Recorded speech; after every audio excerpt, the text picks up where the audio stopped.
Yeah, you guys presented together. How you doing? Good. How are you? Here you are. Trevor Guthrie, everybody. Should I sit down? Yeah. Take a seat. Take a seat.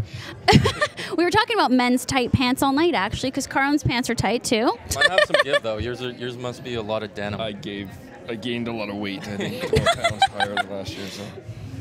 You've kind of got the Canadian tuxedo happening, which we were discussing earlier. You know, denim on denim a little bit? Well, this is wool. Oh, but it looks like denim. 1942. It's a little older. Faux denim. The new. So how was it up there presenting with Kira? Presenting Fan Choice? Yeah, it was cool. It's always a little scary. Just waiting for the teleprompter to catch up so you can start reading. Oh, you're on teleprompter, of course. Well, we don't get a you expect me teleprompter. to memorize that, do you? Well, we've just had to fill time all night because we're live for like 3 hours. So wow. we don't have a teleprompter. We're just yakking. Yeah. It's like we were saying it's like a first date, except it's not a first date. No, we're just learning so much about each other, But you have Carlin. cue cards. Yeah, there's not really Well, much written on them, though. Kind of cheating. We just had some. We had some cue cards, but we also have these cards, which are random question cards that we want you to pick one. Have these And been asked yet already, or are these all? some have not. Just depends. What language is that? Oh, what's in your pockets?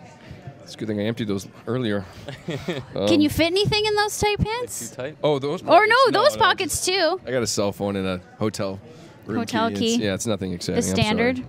Fun. We were talking earlier. We did one of the questions. We were talking earlier. The first concert that you ever went to. It was the Beach Boys, actually. Oh. Really? Expo 86, yeah. Okay. It was supposed to be Tears for Fears, but my sister talked me out of it. She said, "You're going to get crushed. You're too small." All these stories of kids getting crushed in the front row, and so I gave her my tickets. And Were you into she the went. Beach Boys or no? I was into Tears for Fears, but no, I was always into the Beach Boys as Yeah. well. And yeah, it was my first concert. I went with my parents, and Did you enjoy it, or were you Yeah, it was kind of mad wicked. it wasn't Tears for Fears? I don't want to say I would have rather seen Tears for Fears, but I was a huge fan of Tears for Fears at the time. And, you know, Beach Boys were kind of at the end. I don't even know if they were putting out records in 86, but it's a nostalgia tour and Expo 86. So, yeah, I went to check it out. It's cool. I want to see Tears for Fears. I don't even know if they're still touring. You never have seen them, I guess, then. No, I didn't. I finally went to see them in the Vogue Theater on their second or third record. After it was the Songs of the Big Chair. That was the first one I liked. And then it was Sowing the Seeds of Love. I can't remember that album if that was what it was called. I don't know but the yeah. names either, but yeah, they're a pretty cool band. Yeah, they were great. So you've been around the Canadian music scene for a long time now. How many JUNO Awards has this been? Well, like how many have I You've attended? attended, yeah. I guess this is my third. Third? When was the first? 99 maybe. That would have been with Soul Decision? Yeah. Yeah. Yeah, I mean, I don't know. I would have been here every year, but it's not really any point if you don't get nominated, I guess. Just Yeah. Yeah, I don't know. So what's next for you music-wise? Well, I go to Trinidad tomorrow for a show. Oh, awesome. And then just going to keep writing more songs. I go back home and back and forth between Toronto. I actually pass through here. I go to, I stay in a place called Stony Creek sometimes when I'm out here. Or Stony Niagara Falls. Creek, yeah. I record in Burlington, so. Are there any collaborations that you're working on, maybe upcoming?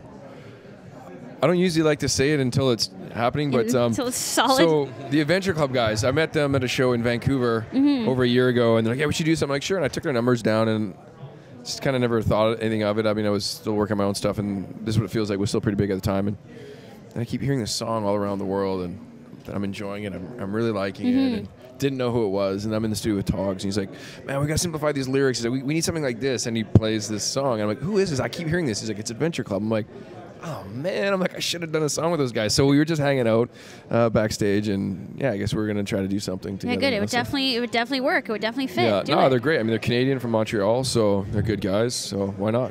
Yeah, you got to hang out with all your electronic dance crew tonight and mingle, and then get some more numbers. Yeah.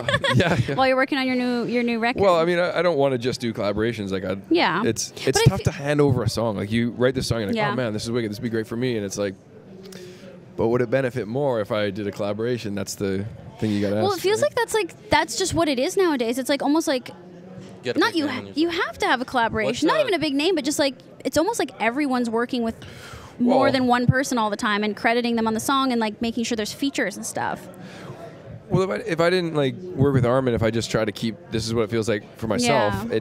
I probably wouldn't be sitting here. And it was somebody else that heard the song and sent it to Armin, and I was like, okay, well, this guy's huge, and he wants to put the money into it. He wants to shoot the video and put it through his record company. So it makes sense, right? It's somebody else's risk, and why not? And you get to reap the reward. Yeah. What goes into a collaboration then? So if you wrote a song, you give it to someone, and then they'll put their own spin on it, but it goes depends through on you, the song. obviously. Like with Soundwave, I wrote that with Togs, and we sent it to Rehab. A friend of mine was good friends with me. He's like, oh, you got to send it to this guy, Rehab. He's up and coming. So I checked him. I'm like, yeah, I like what he's doing. And so in that situation, the song was done. But with Armin, I was just there to write the top line, which is the melody and lyrics. The chord progression was coming from his camp, and he was sending it around to people to write on. So in that situation, it was a true collaboration. He was looking for the top line, and Jensen sent him my top line, and he picked it. And then he produced it, sent it back. I heard the track, and I guess it's good. It's Armin van Buuren. I don't know. He's the #1 DJ in the world at the time, so I shut my mouth and I went for a ride for 2 years. So, how do you write a song like that? Like how do you write a top line without knowing what the music is almost underneath it? Well, I mean, it was just a chord progression, and the title was "Fix You" in brackets, and I'm like, okay, this reminds me of Coldplay, so I figured that's what they wanted the writers to go for, and I was like, I don't want to do that because that song's done. And at the same time, a friend of mine, Robert Prem, was diagnosed with brain cancer, and so I figured, well, this is kind of something that's going through my mind, and just kind of wanted to write a message to him, so I just kind of started singing, and that's what came out, and recorded it, and yeah. So. Good.